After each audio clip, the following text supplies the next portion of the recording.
everybody, and welcome back to another edition of T Watches a Scary Movie.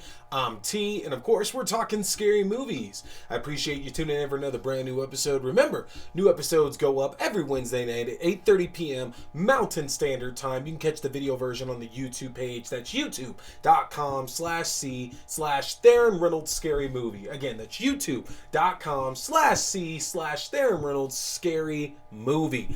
And audio version can be checked out on all your favorite podcasting platforms. So make sure to go and check out the show, like it, subscribe, share. I want to make sure everybody's catching all of this. Now, on the last episode, I was talking about the best of 2022. I was going over the top 10 horror films that got to me in the year of 2022. And I was covering our 6 through 10 entries. If you recall, I said coming in at number 10 was Deadstream. Number 9 was Pearl. Number 8 was Prey. Number 7 was Bones and All. And number 6 was Bodies, Bodies, Bodies. So, what do I have coming in our top 5 films of the year? Now, I will say that my top 10 has only shifted slightly over the course of this year itself. A lot of the entries that were on it have been on there most of the year,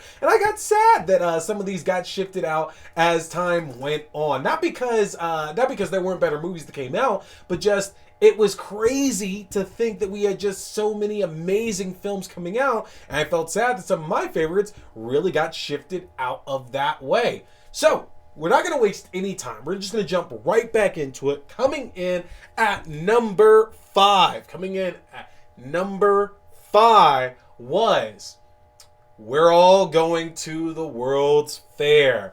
Now, for the longest time, I had gone back and forth with this one now because I originally had a different entry at number 5 that actually shifted its way up, but upon rewatch, I had to swap them over just because I found myself caring a slightly bit more about what I have at the 4 entry than I do here at 5. We're All Going to the World's Fair tells the story of this young girl who is still dealing with the loss of her mother and with the distant relationship she has with her father, decides that she's going to engage in the current fad of online challenges about going to the World's Fair, and her life just takes a wild journey from the moment that she decides to engage into this challenge. Now, I found it to be rather chilling watching this tale because it doesn't have a lot of the typical scares that you might be looking for in a horror film, but I thought watching the transformation that this young girl is going through,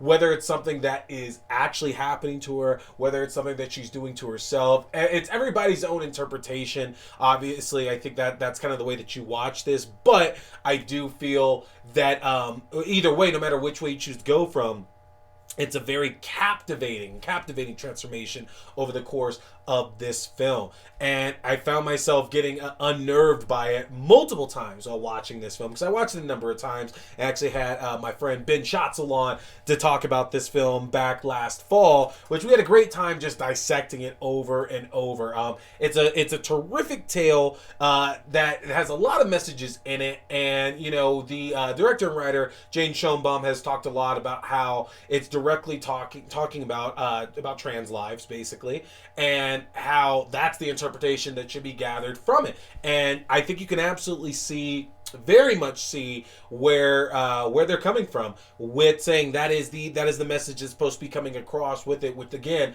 our lead character's transformation over the course of this film and the dangers that they find themselves in over the course of this movie. Now, I have found, because I've suggested it to a number of friends and found that they weren't quite as engaged with it, and I get that because this is a very deep film, to say the least. Now, I feel that a lot of the scary part of it is not really understanding what's happening to our lead character in this film and trying to make it work out for yourself what you believe might really be going on.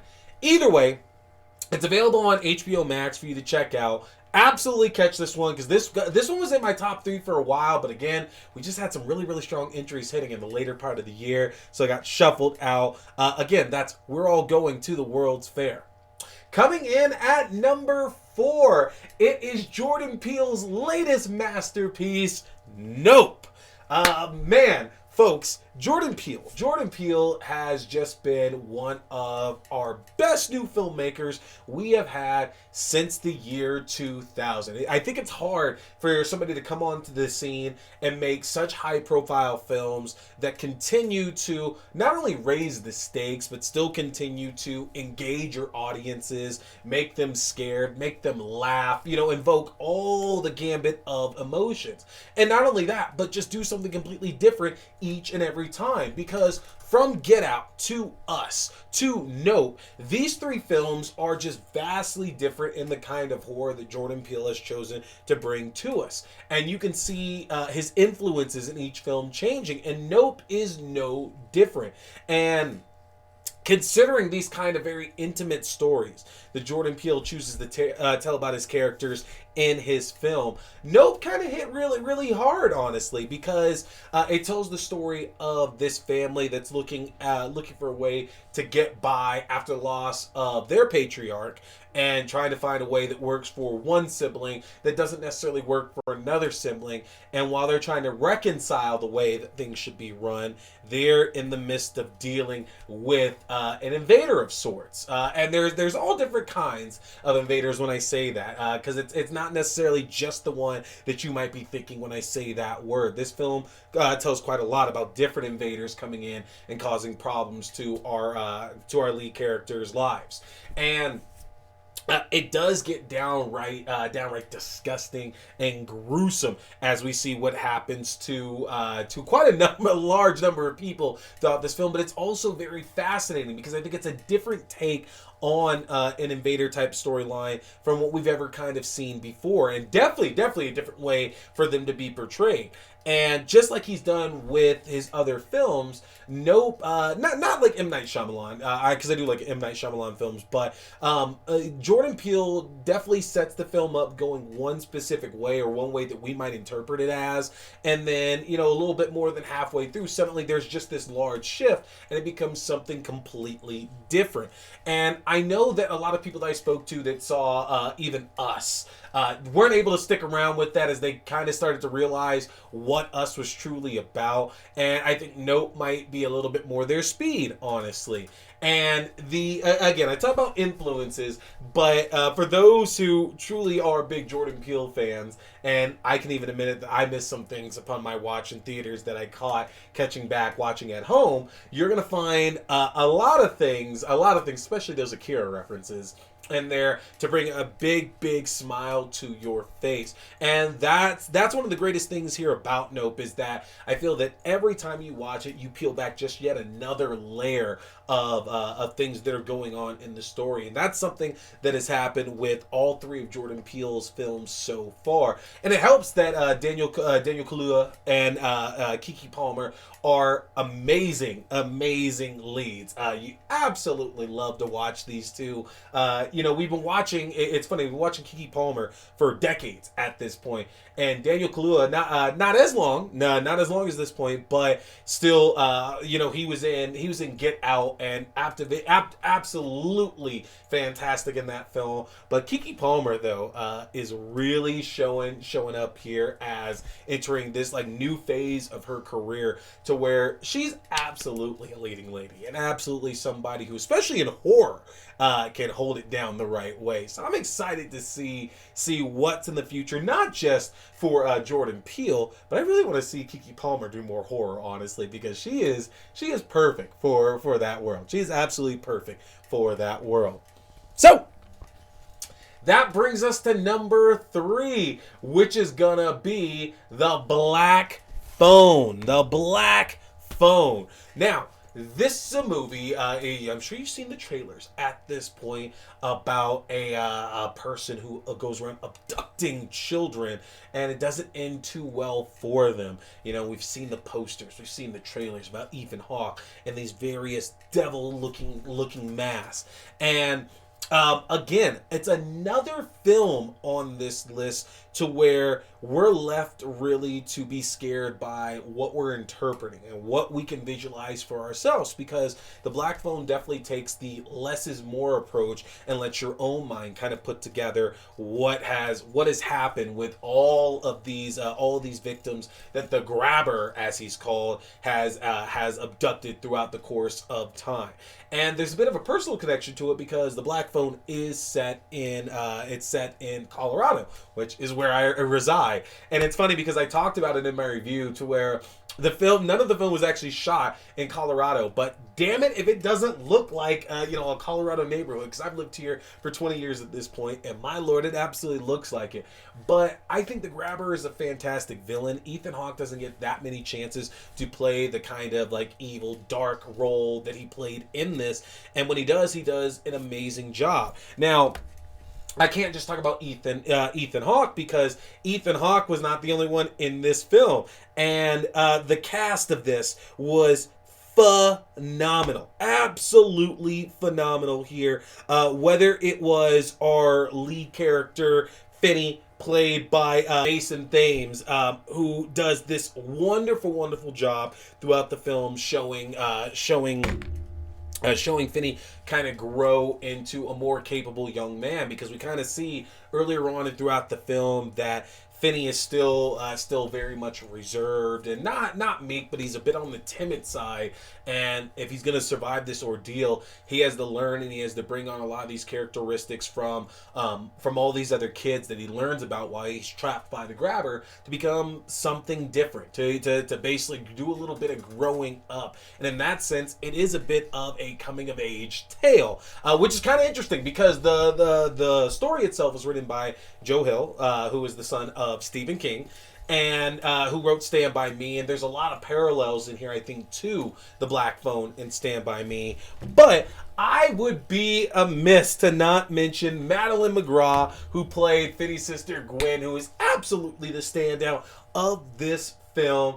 And, I'm holding on for hope. I'm holding on for hope there's some kind of Oscar recognition, because, Golden Globe nominations are already out, and horror is definitely being skipped over as it is. I'm really hoping we can get some horror representation in the Oscars, because Madeline McGraw did amazing with Gwen.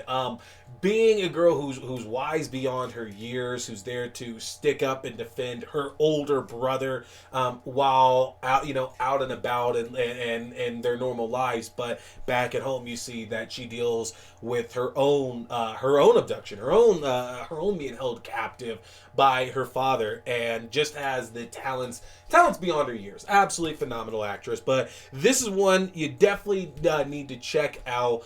Again, like a lot of my other ones on the list, it doesn't have a lot in the sense of traditional scares, so it might be easier for some to watch through it. But those of y'all who have kids, this might be one that you might gloss over here.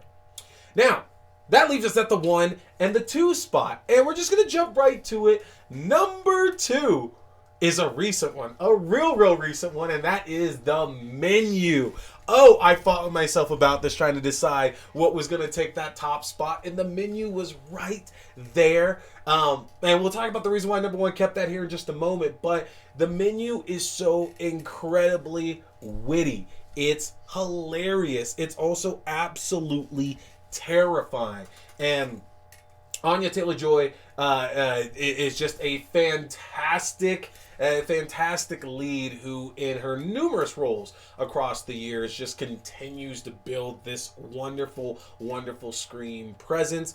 Nicholas Hoult, who I've never been the biggest fan of, plays his role absolutely perfectly, and is somebody who you can just love to hate in this as well too.